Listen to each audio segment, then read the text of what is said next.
Virgo, the week of August 3rd to August 8th, 2026, offers a genuinely gentler stretch after last week's full moon collision between work and rest. Venus enters Libra on August 6th, her own ruling sign, landing in your second house of money and values, easing your relationship with what you've earned. The same day, the Sun forms a supportive trine to Saturn, connecting your 12th house of rest to your 8th house of intimacy and transformation. Mars continues through Gemini, still sitting in your 10th house of career, and Chiron stations retrograde on August 3rd at 0 degrees Taurus, settling into your 9th house of beliefs and higher learning. After a week that forced a hard look at burnout versus rest, this one asks something gentler: whether you can actually enjoy what you have, and whether a long-held belief still deserves the authority you've given it. It's a genuinely lighter week on the surface, though the questions underneath it are just as worth taking seriously as last week's more urgent ones. Let's go through what all of this actually means for your money, your relationships, and your energy, using the real sky, not generic guesswork. Money and career benefit this week from Venus's move into Libra, landing in your second house of money and values. This is a genuinely comfortable placement that eases the guilt. Virgo often attaches to spending or enjoying what you've earned a good week to.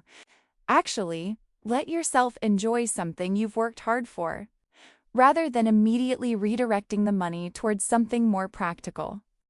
Virgo tends to treat every purchase as a small test of responsibility, and Venus in this house is specifically offering permission to fail that test occasionally, on purpose, without a follow-up spreadsheet justifying it after the fact. Mars, still in Gemini, continues to sit in your 10th house of career, giving you real decisive energy for visible professional action, a good week to push a project forward publicly rather than only refining it privately. If you've been polishing something behind the scenes without actually presenting it, Mars's continued presence here supports finally putting it in front of the people who need to see it, even if it isn't perfect yet. Early in the week, while the moon moves through earlier signs before Chiron's theme fully settles in, use the calmer opening days for a specific purchase or plan you've been overanalyzing. Since Venus's arrival midweek makes the decision genuinely easier than it will feel if you keep deliberating past it.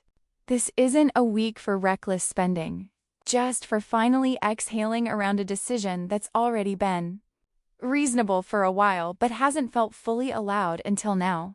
Relationships benefit this week from a genuinely supportive structural aspect.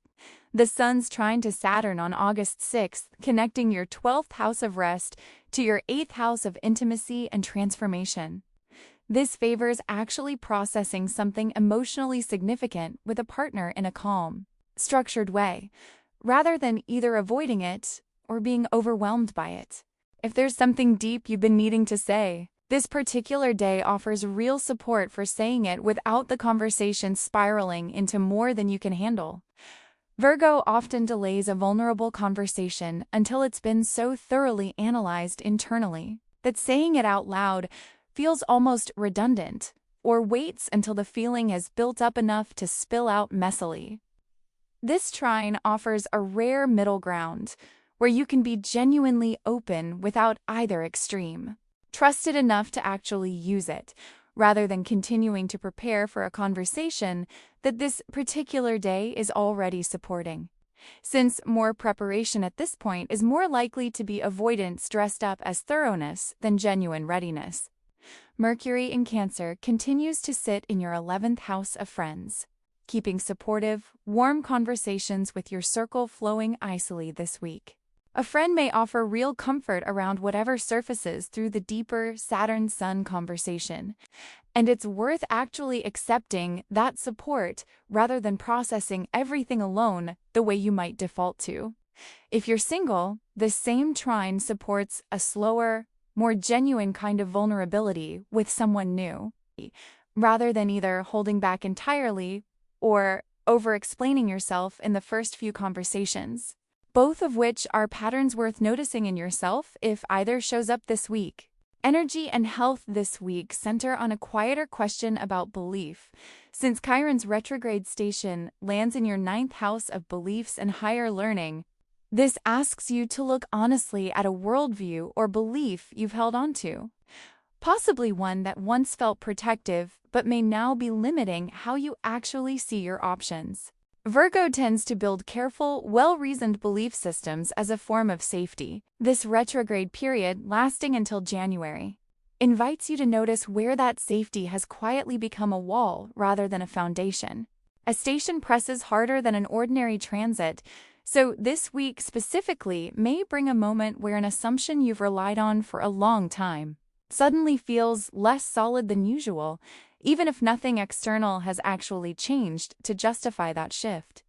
Rather than rushing to shore the belief back up, sit with the discomfort of the question a little longer than usual.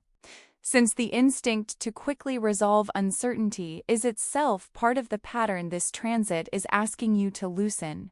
This may show up around something specific, a belief about what you deserve, what's realistic to hope for, or what kind of life is actually available to you, and Chiron's presence here suggests the belief in question was formed to protect you from disappointment at some point, even if it's now doing more limiting than protecting. There's no need to replace it with a new certainty this week. Simply noticing that it's a belief rather than an unquestionable fact is the actual work available to you right now. There's a shorter note about the broader picture still unfolding. The lunar nodes remain on the Aquarius-Leo axis, with the North Node in your 6th house of work and daily routine, your own natural domain, and the South Node in your 12th house of rest and withdrawal. Your growth edge over the coming months continues to favor building genuinely sustainable daily structure, rather than the more familiar pull toward retreat and isolation. This particular nodal instruction is somewhat unusual for you, since it's asking you to lean more fully into a house you already understand well, rather than stretch towards something unfamiliar. The work is less about learning something new and more about actually building it consistently, rather than retreating into rest whenever the structure feels demanding, which is a genuinely different kind of discipline than simply working harder. This week doesn't bring a new nodal event, but it continues shaping the background of everything else happening right now. And it's worth checking whether last week's full moon insight about work versus rest actually changed a habit yet, or simply stayed as an idea you agreed with in the moment. So here's where this actually leaves you, Virgo, heading into the second week of August. Venus eases your relationship with money and pleasure. Saturn's trine to the Sun supports real emotional processing with someone close, and Chiron's quiet station asks you to examine a belief that may no longer serve you the way it once did. If there's a single thread running through all three, it's permission to enjoy without guilt, to be vulnerable without spiraling, and to question a belief without needing to immediately replace it with a new, equally rigid one. If this reading resonated with you, hit like and subscribe. And let me know in the comments whether Venus's ease with money this week is actually landing for you, or still feels harder to accept than it should.